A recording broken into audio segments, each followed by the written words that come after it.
Ang order mo, Fortuna dapat. Ma, dapat iparinig ko ng music para tumalino.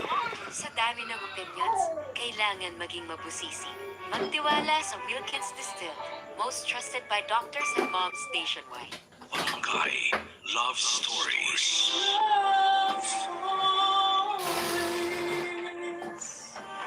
Kailangan ng tao na magkaroon ng isang trabaho para may pangtustos sa pangangailangan niya at ng kanyang pamilya.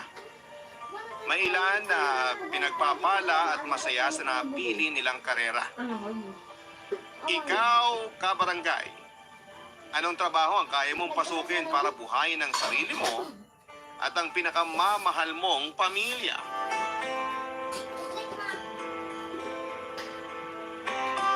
Dear Papa Dudut, ako po si Marina, hindi na ako magpapaligoy-ligoy pa, Papa Dudut. Isa po akong babaeng bayaran. Naisipan ko pong ibahagi sa inyo at sa lahat ng kabarangay natin ang kwento ng buhay ko. Hindi po ako sumulat para humingi ng simpatya sa tao, kundi para tingnan ako bilang isang babae na matapang at kayang labanan ng hamon sa buhay. Isang babae na sinubok man ng panahon, pero ginawa pa rin ang lahat para bumangon at nagkaroon ng dignidad sa sarili at sa pamilya. Barangay Love Stories.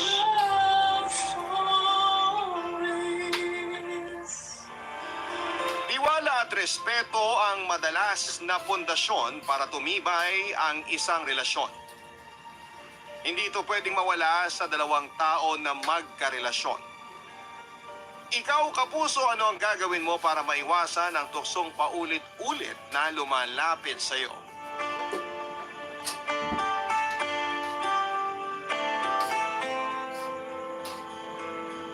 Dear Papa Dudut, magandang araw po sa inyo at sa mga kabarangay nating nakikinig ngayon. Tawagin niyo na lamang po ako sa pangalang David. Hindi ko tunay na pangalan dahil avid listener ng inyong programang Barangay Love Stories ang misis ko. Hindi niya alam na sumulat ako sa inyo at wala rin siyang ideya tungkol sa kwento na ibabahagi ko sa inyo ngayon. Mas lalong hindi niya pwedeng malaman to kasi basta malalaman niyo po mamaya. 34 years old na ako sa ngayon at nagtatrabaho bilang loan processor sa isang kumpanya dito sa Marikina. Papa Dudu, teenager pa lamang ako, ay may pagka-chick boy na talaga ako. Pero hindi ko kasalanan yun, ha? Kasi silang umahabol sa akin at hindi ako. Ang ibig kong sabihin ay madalas na mga babae ang lumalapit, umahabol o gumagawa ng paraan para mapansin ko sila kahit pa may karelasyon na akong iba. At bilang mabait naman ako ay may mga oras na binibigyan ko sila ng pansin kahit pa may girlfriend ako. Mula high school hanggang college, ilang beses lang talaga ako naging seryoso sa pakikipagrelasyon. Not until nakilala at naging girlfriend ko si Pia, Papa Dudut.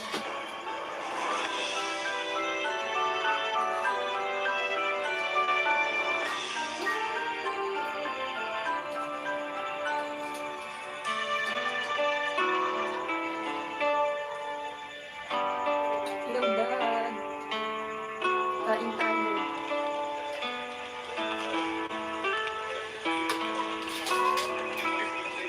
Pare, tara na! Saan? Dun sa resto bar na malapit dito. Kasi andun na yung ibang kaopisina natin, di ba? Ngayon yung padispedida party ni boss. Ay, oo nga. Jojo, sakto pala yun sa lakad ko ngayon. May ibang lakad ka? Oo. Tumatawag si Pia. Sagutin ko lang. Hello, sweetie. Hello, sweetie. Tapos na yung shift mo? Oo, katatapos lang.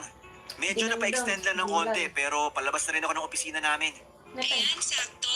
Dinner tayo dito sa bahay namin. Kasi namimiss ka na raw ni na mami. Naku, sweetie. Sorry, Very pero may good. lakad ako ngayon eh. Ganon? Very good. Saan naman ang lakad mo? May padespedida party yung boss namin. Pero dito lang naman sa malapit na resto bar. Nandun na nga yung ibang office mate namin eh. Bale, pasunod na kami ni Jojo dun ngayon. Ah, okay. Sayang naman kasi magluluto daw ng masarap at Bicol Express si Mommy eh. Bawi na lang ako next time, sweetie. Promise. Sige, next time na lang. Mag-iingat ka sa lakad yung mamaya, ha? Bye! I love you! I love you too. Bye. Oh, akala ko ba hindi ka sasama sa despedida party ni boss? Oo nga. Dahilan ko lang yun kasi may ibang lakad talaga ako mamaya. Eh saan ba talaga yung lakad mo? Wait lang, may tumatawag ulit. Si Winona. Winona? Sinong Winona? Shh! Tahimik ka lang muna, Jojo. Saglit lang, sagutin ko lang to. Sige, agad to. Hi, sweetie. Go. Oh, sweetie, saan ka na? Paalis na ako dito sa opisina. Wala naman ako ibang dadaanan. Kaya dyan na ako sa place mo na diretso. Okay, good. Patapos na rin ako dito sa niluluto ko na seafood creamy pasta. Creamy ba talaga yan? Creamy! Kasi Ba't alam ko kumano na ka? mahilig ka sa creamy pasta. Sinadya ko rin damihan ng sauce para mas malasahan mo ang sarap. Ayos. Sakto kasi nagugutom na rin ako.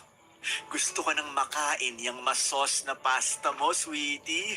Kaya nga bilisan mo na ang punta dito. Kailangan kumain ka muna ng marami, ha? Para may energy ka sa... Alam mo na. Nanggigigil na naman kaagad Pagkakam ako kita sa'yo. kumano ka ta. Pambata lang daw ang gatas. Pang-feeling bata din. Inom na ng Girlfriend Adult Plus. Agad ako sa'yo. O sige na, baba ko na rin tong tawag para makalis na ako dito. See you mamaya. Bye! Paano ka ta, kunak to? Dalawang sweetie pero magkaiba ng real name. Ayos ka, David ah. Ganon talaga. Para hindi ka agad ako mahuli ni Pia. Minsan kasi narorong send ako sa kanya eh. Mabuti na lang, sweetie rin na nakasulat sa chat ko. Kaya nakakapagpalusot ka agad ako. Akala ko ba nagbago ka na? Akala ko rin eh. Kaya lang makulit kasi tong si Winona. Ayaw kong tigilan kahit alam niya na may girlfriend na ako. Kaya ayun, pinagbigyan ko na lang. Okay lang naman daw sa kanya na pangalawa lang siya sa buhay ko. Eh, kay Pia, okay ba yan kapag nalaman niyang may pangalawa ka? Siyempre hindi. Kaya hindi niya to pwedeng malaman. Uy, Jojo, kapag nag-chat si Pia sa'yo, sabihin mo lasing na ako. Kaya hindi na ako makareply sa kanya. Eh, paano kapag bigla naman siyang tumawag tapos hinanap ka kasi gusto ka niyang makausap? Huwag mong sasagutin siyempre. Replyan mo lang sa chat na mahinang signal sa resto bar, kaya hindi masagot ang tawag. Tapos, timbrehan mo na lang din ako kapag nag-chat o tumawag siya, para alam ko kung paano ko lulusutan. Sige na, Jojo. Alis rin ako. Naghihintay na rin kasi sa akin yung masos at masarap na seafood creamy pasta ni Winona. Papadudot naging girlfriend ko si Pia 2 buwan bago ang college graduation.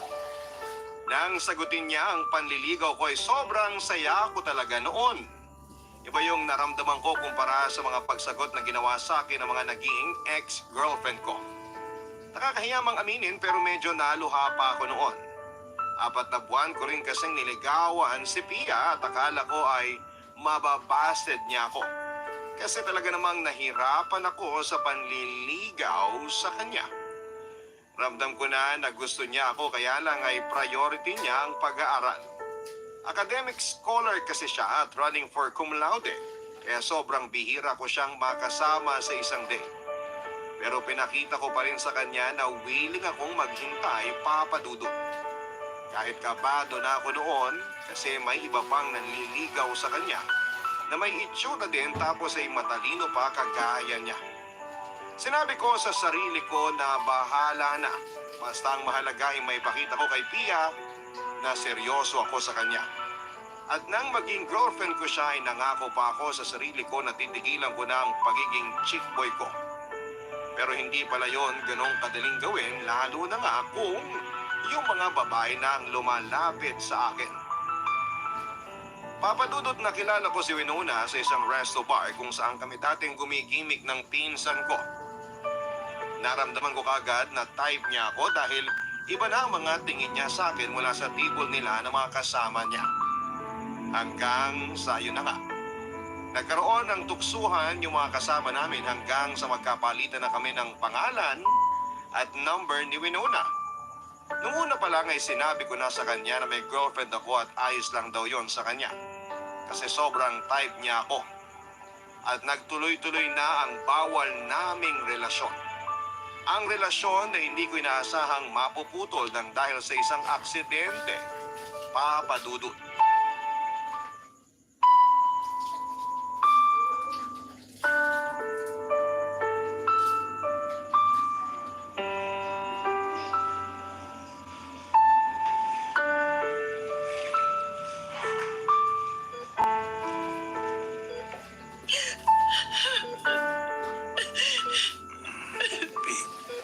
Pia, David? Sweetie, sa wakas, gising ka na.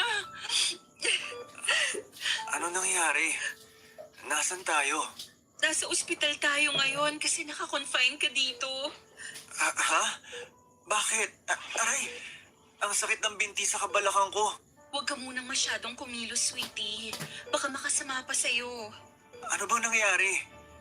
Paano ko napunta dito? Hindi mo ba natatandaan kung anong nangyari sa'yo? Sweetie, hindi ako magtatanong sa'yo kung alam ko o natatandaan ko yung nangyari. Saka, sumasakit ang ulo ko kapag sinusubukan kong alalahanin. Na-aksidente ka, sweetie. May bumanggang van sa kotse na dinadrive mo. Malaki ang naging damage sa kotse mo. Pero stable na raw ang lagay mo, sabi ng doktor. Kaya lang, halos 2 araw ka nang walang malay.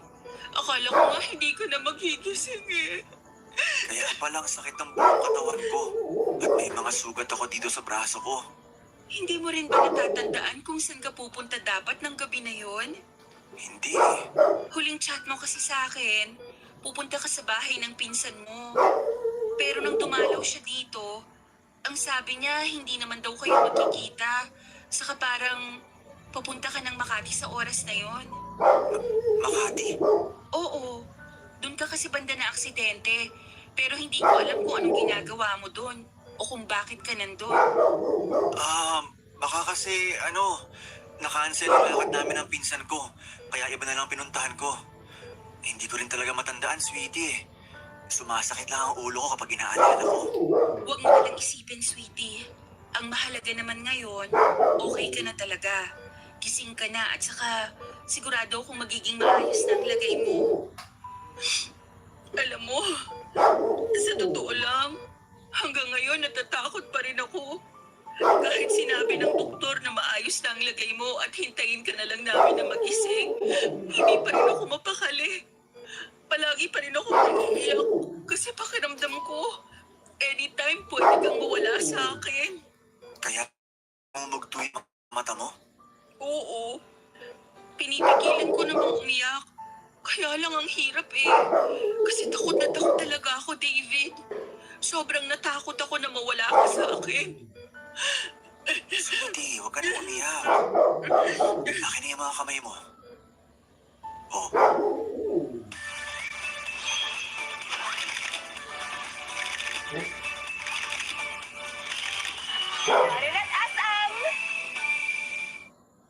Oh, nahahawakan mo ang kamay ko, di ba? Hindi malamig at sakto lang ang init. Ibig sabihin, buhay na buhay pa ako at matagal pa akong mamamatay. Sweetie naman, huwag ka nga magsalita ng tungkol dyan. Pinapangiti lang kita. Alam mo naman na ayokong umiiyak ka ng dahil sa akin. Kitang-kita kasi yung pamumugto ng mga mata mo. Tsaka ang lalim din ng eye bags mo. Mula yata na maaksidente ako, hindi ka pa natutulog.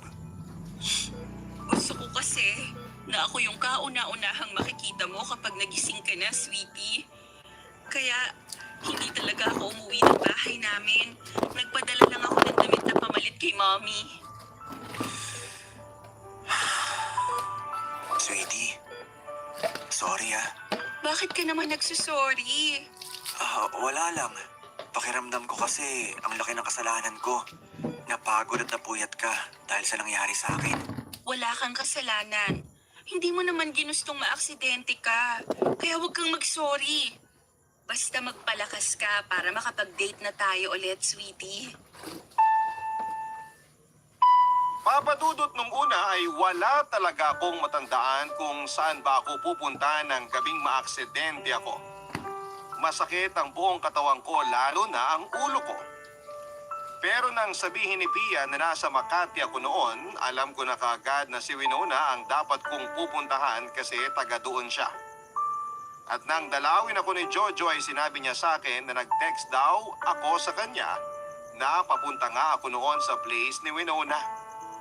Mabuti na lang daw at nasira din ang cellphone ko nung maaksidente ako, kung hindi baka nabasa raw ni Pia ang mga chat o text message namin ni Winona.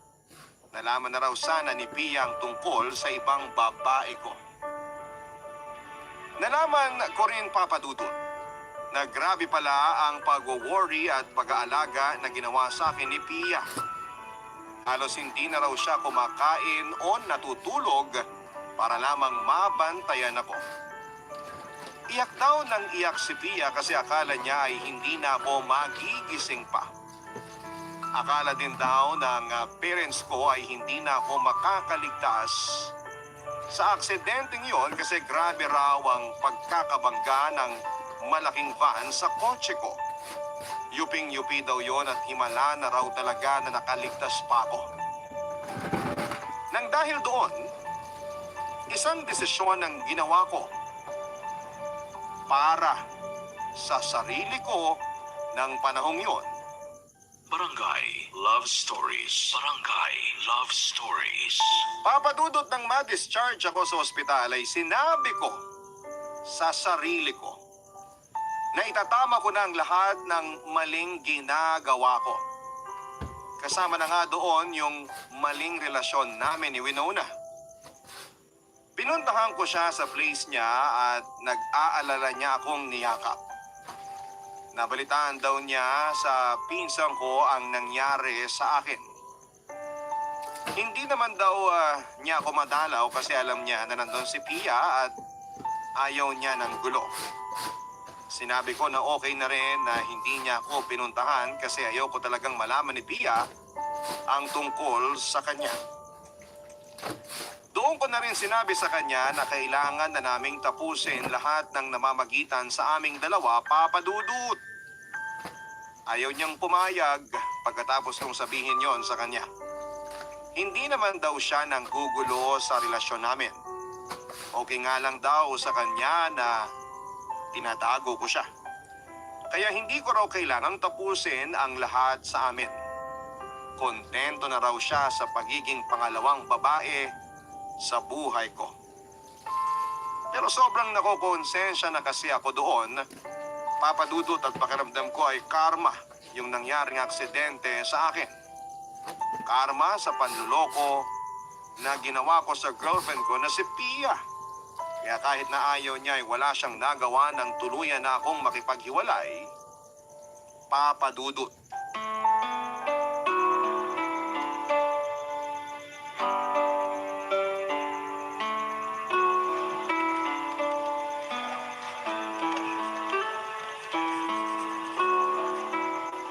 David, na-email ko na sa'yo kanina yung report na pinapaulit sa akin ng supervisor natin. Na-receive mo na ba? Oo, na-receive ko na. Tama na ba yung template na ginamit ko para sa report? Tama na. Kaya wala na rin akong additional note dun sa reply ko sa email. Mabuti naman kung ganon kasi ayoko na uli masermonan. Ang sungit pa naman ng supervisor natin. Ganon talaga ugali nun. Mabait naman, pero may pagka-stricto lang talaga pagdating sa trabaho. Kaya nga eh, sensitive pa naman ang feelings ko. Halos maiyak na nga ako habang sinesermon na niya ako kahapon. Pero thank you kasi tinulungan mo ako kagabi. Maliit na bagay. Wala yun, Gail. Pero nang dahil sa akin na late ka nang alis dito sa opisina kagabi. Ayos lang naman sa akin yon. Kasi at least, natulungan kita. Nahihiya pa rin ako kasi alam ko na hindi mo pwedeng i-file yun as overtime mo.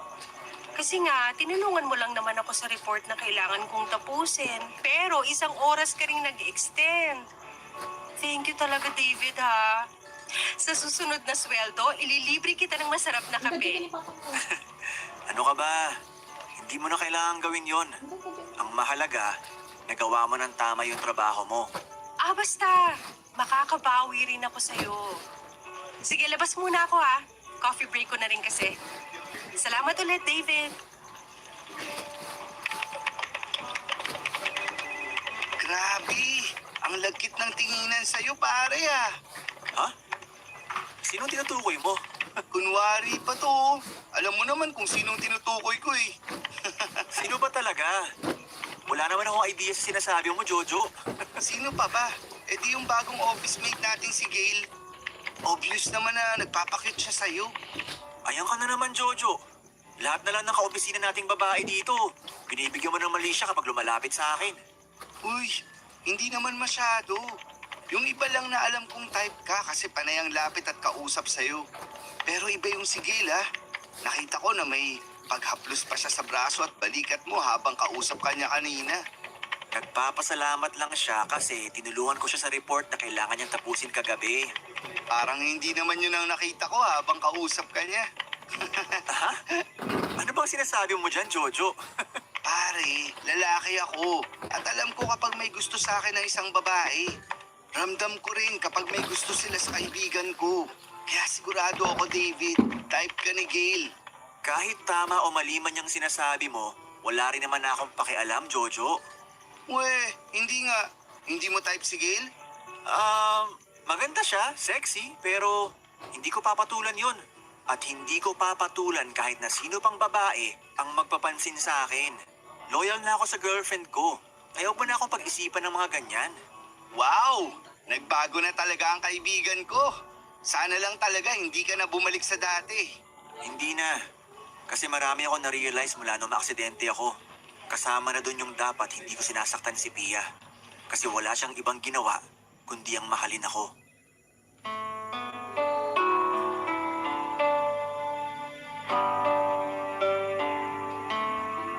Papadudot pagkatapos kong hiwalayan si Winona ay nag-focus ako sa relasyon namin ni Pia.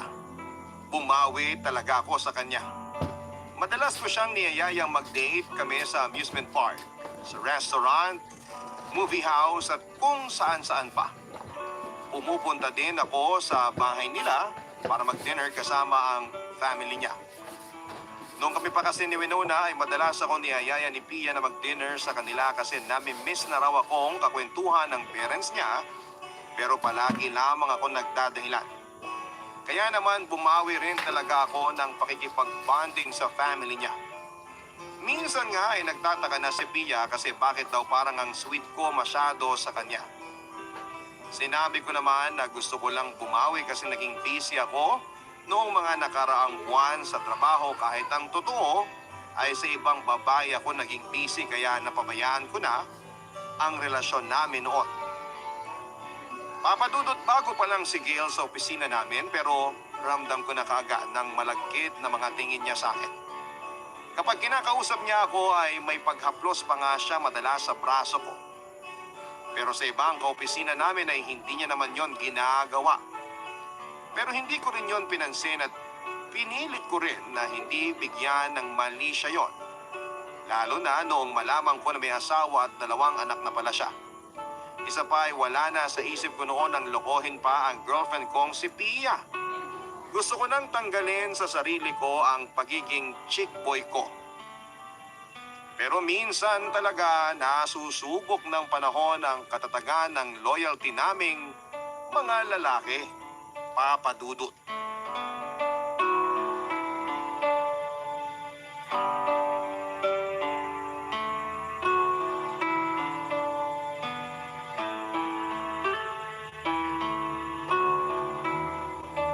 Malakas pa ba ang ulan dyan, sweetie? Oo, kita ko mula dito sa loob ng building yung lakas ng ulan sa labas. Nag-send nga ng picture sa akin kanina sa chat si Jojo. Mataas na raw yung baha sa mga dinaanan niya paglabas niya ng opisina namin. Hala, paano ka uuwi niyan? Hindi ko nga alam, sweetie. Buti na lang Friday ngayon.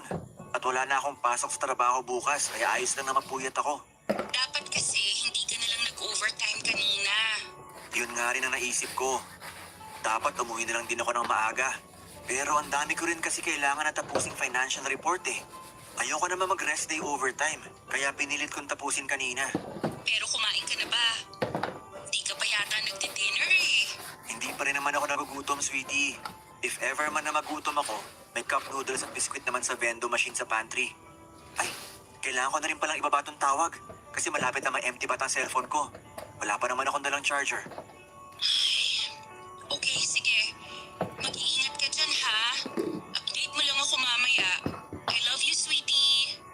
you too. Bye.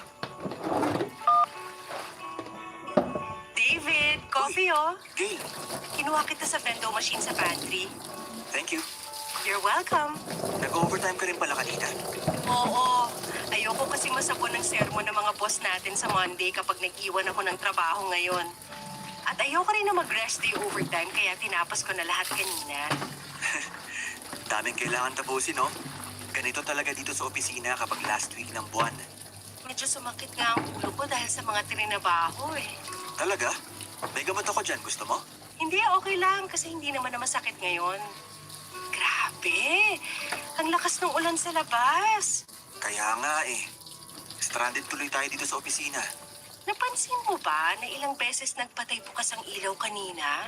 Oo. Medyo humihina na yata ang generator dito. Luma na rin kasi itong building. Kita mo nga, walang CCTV camera dito sa loob ng opisina.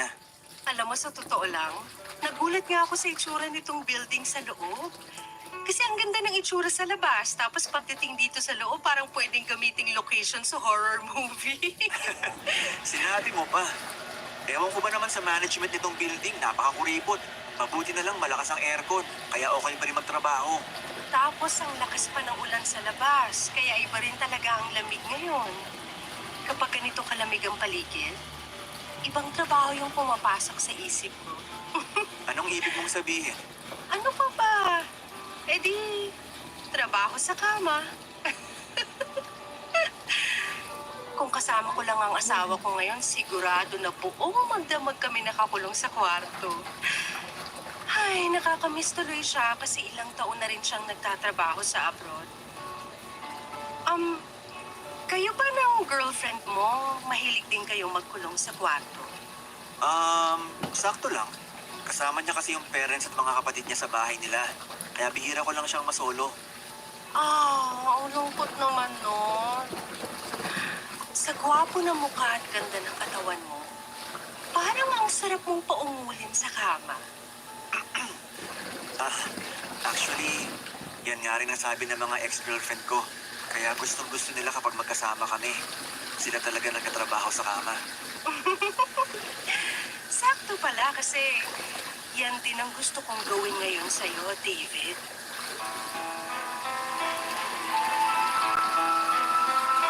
Papadudot nung unang malaman ko kay Jojo na may asawa at anak na pala si Gail ay nagulat talaga ako kasi hindi yon halata sa kanya. Ang sexy kasi ng pangangatawan niya na hindi kababakasan na may dalawa na siyang anak. Maputi rin siya tapos ay matangkad pa. Hindi siya makapal maglagay ng makeup sa mukha pero ayos lang kasi natural na maganda ang makinis niyang mukha. Na may singkiting mga mata, matangos na ilong at manipis na mga labi. Oo, aaminin kong na-attract talaga ako kay Gail nung una pa lang. Lalo na noong naramdaman ko ngang nagpapakyut siya sa akin. Sadyang pinigilan ko lamang ang sarili ko kasi gusto ko talagang lumayo sa tukso. Gusto ko nang maging loyal na boyfriend kay Pia. Pero sa pag-init ng usapan naming dalawa, nang may stranded kami sa opisina, Papa Dudut, ay tuluyan din akong bumigay at nagpatalo sa init ng katawan na nararamdaman ko. Hanggang sa hindi ko na nga natanggihan pa ang mga halik na yon. At Papa Dudut, mga kabarangay, tuluyan nang may nangyari sa aming dalawa ng gabing yon. Barangay Love Stories. Barangay Love Stories. Papadudot, medyo luma na ang building kung nasaan ang opisina namin. Kaya may ibang opisina na wala talagang CCTV camera. Kasama na doon yung opisina kung saan unang beses na may nangyari sa amin ni Gail. Actually, mabilis nga lang yon. As in, sobrang bilis, pero masasabi ko na na-enjoy ko ang pangyayaring yon.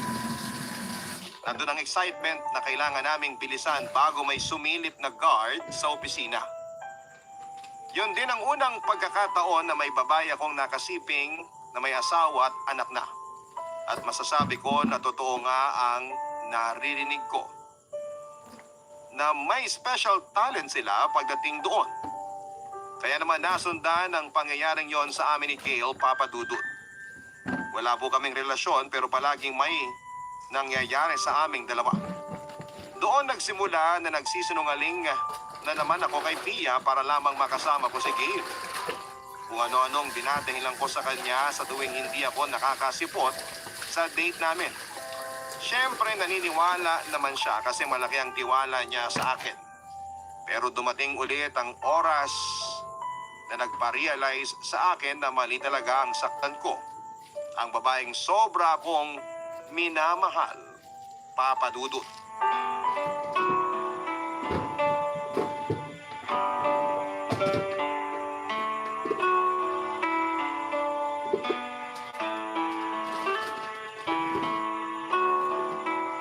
Hello, David? Nakauwi ka na? Malapit na ako sa may gate ng apartment ko. Buti hindi ka masyadong na-traffic. Oo nga eh. Gusto ko na rin kasi magpahinga. Masyado ba kitang pinagod? Medyo, pero kaya ko pa naman makaisang round. Kung hindi nga lang tumawag yung anak mo at hinahanap ka na sa inyo, mag-i-extend pa tayo sa motel kung saan tayo naka-check-in. Istorbo nga yung anak ko kanina eh. Ako tuloy yung nabitin sa ginagawa natin. Huwag ka mag-alala. Next time, mas mahabang oras na tayong magkakasama. Yan naman ang gusto ko sa'yo, Gail. Kapag nabibitin ka, sobrang solve naman kapag bumabawi ka sa akin. Aba, dapat lang. Para hindi ka kagad magsawa sa performance ko. Hindi talaga ako magsasawa sa'yo kasi sobrang galing mo sa kama. At mas gagalingan ko pa sa mga susunod na lakad natin. Yun, no? Excited na kagad ako kahit pagod ako ngayon. Ay, teka. Nandito ako sa tapat ng gate ng apartment ko. Baba ko muna tong tawag. Sige, mamaya na lang ulit. Bye!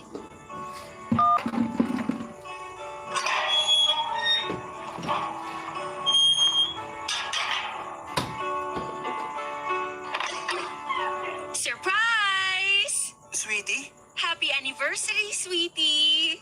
Teka. Ngayon na bang anniversary natin? Di ba bukas pa? Ngayon na, sweetie!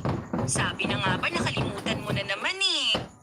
Pero okay lang, kasi mula nang maaksidente ka, naging forgetful ka na rin talaga. Tara, doon tayo sa komedor. Pinagluto kita ng paborito mong pasta. Halika! Ang dami namang pagkain dito sa lamesa. Lahat yan paborito mo. Roasted chicken, buko salad, meatball pasta. Saka bumili na rin ako ng chocolate cake para makumpleto yung celebration natin ngayon. Ikaw ba nagluto ng lahat ng yan? Yung meatball pasta lang, sweetie. Yung iba pinadeliver ko lang din kanina kasi naglinis din ako dito sa apartment mo. Ang alikabok na rin kasi saka medyo makalat na. Ibig sabihin, hindi ka talaga umuwi dun sa bahay ng lola mo? Oo, sinabi ko lang yan kanina. Para malaman ko kung natatandaan mo ba kung anong meron sa araw na to. Pero nung naramdaman ko na nakalimutan mong anniversary natin ngayon, kasi nga may rest day, overtime kayo sa opisina, dumiretso na ako dito para i-prepare tong surprise ko sa'yo. Nagustuhan mo ba? Sobra. Thank you, sweetie, ha? Ay, teka, may regalo pa pala ako sa'yo. Eto oh, buksan mo na tong maliit na kahon. Sige. Uy, ito yung relo na matagal ko nang gustong bilhin. At ako ang bumili para sa'yo. Kasi ang kuripot mo para sa sarili mo. Happy anniversary, sweetie! Happy anniversary din, sweetie. Sorry talaga, nakalimutan ko. Wala yun. Kasi ang mahalaga, magkasama pa rin tayong nagsiselebrate ngayon. At alam ko na marami pa tayong anniversary na isi-celebrate. I love you, sweetie! I love you too.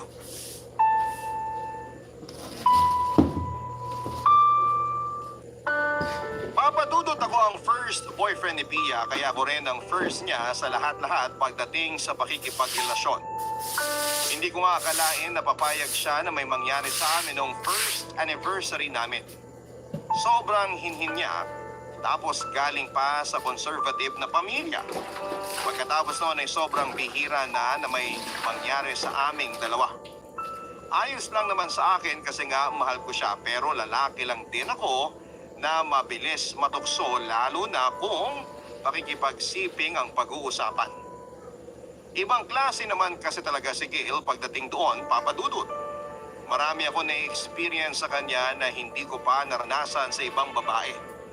Kaya nga kahit na alam kong mali at nakokonsensya ako ay binabalik-balikan ko pa rin siya. Hinayaan ko na maging palipas oras at sarap namin ang isa't isa. Saka andun yung thrill na pamilyadong tao yung babae na nakakasama ko. Na may asawa siya pero ako yung mas nakakapagpaligaya sa kanya. Pero nang dahil sa surprise dinner na ginawa ni Pia, para sa akin ay muli akong inatake ng konsensya ko. Inom ka na ng tubig. At nag-decide na baliin na ang maling ginagawa ko. Papa Dudut.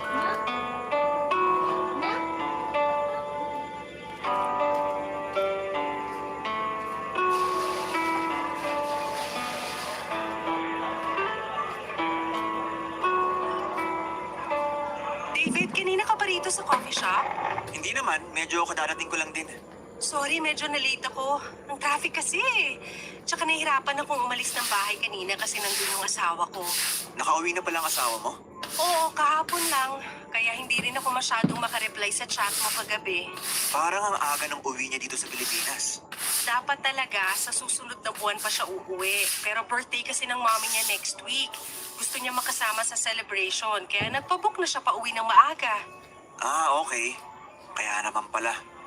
Paano ka nga pala nakaalis sa inyo? Linggo ngayon at wala tayong pasok sa opisina. Sinabi ko sa kanya na may rest day overtime tayo. Ginaya ko yung mga palusot na binibigay mo sa girlfriend mo. Mukhang effective din sa'yo ah. Oo, naniwala rin naman kagad siya. Saan pala tayo mag-check-in ngayon? Yung malapit lang din dito para hindi ako mahirapan pa uwi. Tsaka mas marami tayong oras. Isang linggo rin tayong hindi nakapag-date kasi ang daming kailangan tapusin sa opisina. Tapos kagabi, wala rin naman nangyari sa amin ng asawa ko. Pagod daw kasi siya sa biyahe kaya natulog lang talaga siya buong gabi. Pero ayos lang naman sa akin kasi mas masarap ka pa rin kesa sa kanya. So saan motel nga tayo pupunta? Hindi tayo magmo-motel, Gail. Ha? Bakit ka nakipagkita sa akin ngayon? Nahirapan pa naman akong umalis ng bahay kasi akala ko gusto mo na may mangyari sa ating dalawa at namimiss mo na rin ako. Kaya ako nakipagkita sa'yo kasi may gusto sana akong sabihin. Ano yun? Parang bigla ka namang sumeryoso dyan. Gail, gusto ko sanang tapusin na natin tong ginagawa natin. Teka, ano ulit yung sinabi mo, David? Gusto ko nang itigil na natin yung panloloko natin sa asawa mo at sa girlfriend ko. Bakit? Ano nangyari at bigla yung pumasok sa isip mo? May nagawa ba ako na hindi mo nagustuhan? Nagsawa ka na ba kaagad sa akin? Palagi ko namang ginagalingan ng mga pagtatrabaho sa kama kaya saan ba ako nagkulang? Ano, David? Wala kang kasalanan, Gail. Mas lalong walang kulang sa'yo. Ang totoo, nagigilty na kasi ako sa ginagawa natin. Naisip ko na sobrang bait ni Pia para patuloy ko pa siyang lokohin. Tsaka ayoko ring mawala siya sa akin. Kapag nalaman niyang tungkol sa ginagawa natin, sigurado ako na hindi niya ako mapapatawad. Gail, sorry. Alam ko naman na mali talaga to sa umpisa pa lang. Kaya sorry talaga. Sorry kung kailangan ko Buntis ako. Ha?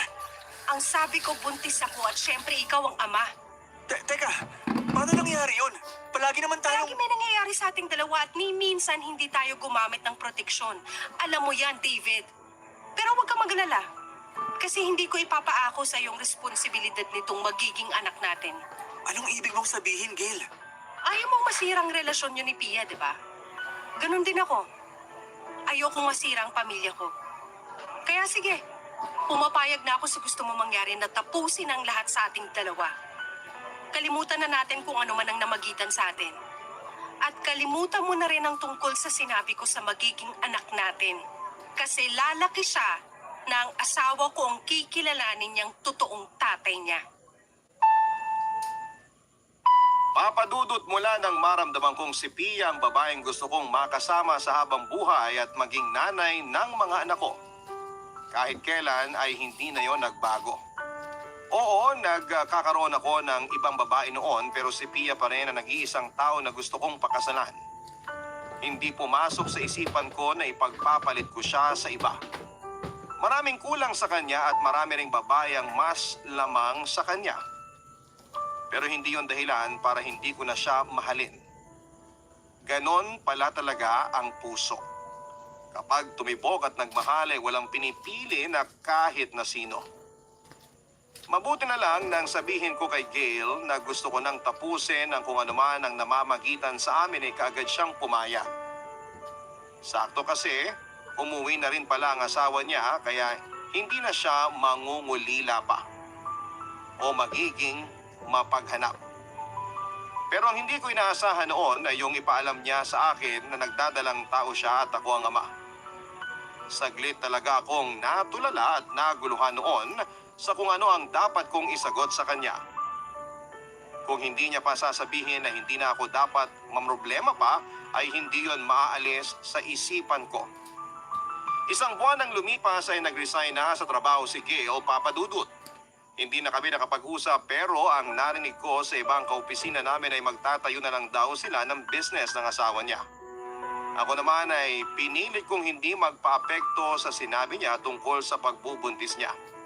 Inisip ko na okay na rin ang desisyon niya para tuluyang kunang maayos ang lahat sa relasyon namin ni Pia. Para tuluyan na akong makabawi sa kanya. Kasi alam ko na kapag nalaman niya ang tungkol sa pagbubuntis noon ni Gail ay sigurado ako na hindi niya ako mapapatawad. Kaya tinago ko talaga sa kanya ang bagay na yon. At wala akong balak na sabihin kahit ano pa ang nangyari. Sa ngayon, Papa Dudut, 7 taon na po kaming kasal ni Pia pero wala pa rin kaming anak. Ang sabi naman ng doktor ay pareho kaming walang diferensya ni Pia at perfect timing lang daw ang kailangan naming hintayin. Solong anak pa naman ako kaya gusto ko talaga noon na magkaroon kami ng maraming anak. Pero ang dinadasal ko kahit isang anak lang ay okay na sa akin.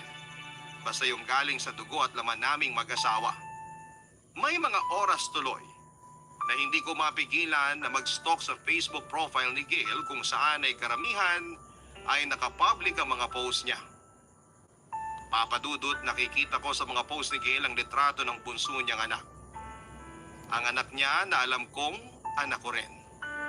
May mga oras tuloy na sobra akong nagigilty at para bang gusto kong puntahan si Gail para yakapin ang anak namin. Gusto kong maramdaman ang yakap ng anak ko.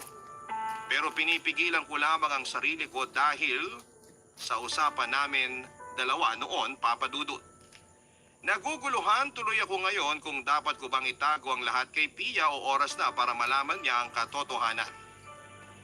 Papa Dudut, eto po talaga ang dahilan kung bakit ako sumulat sa inyo. Gusto ko pong humingi ng payo sa inyo at sa ating mga kabarangay tungkol sa kung ano ang dapat kong gawin. At ngayon pa lamang ay nagpapasalamat na po ako sa payo na inyong maibibigay. Ang inyong forever kapuso at kabarangay, David. Nagustuhan ng iyong napakinggan? Ituloy yan via live stream sa www.gmanetwork.com/radio. Barangay LS 97.1 Forever!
Chinilas ka amangit.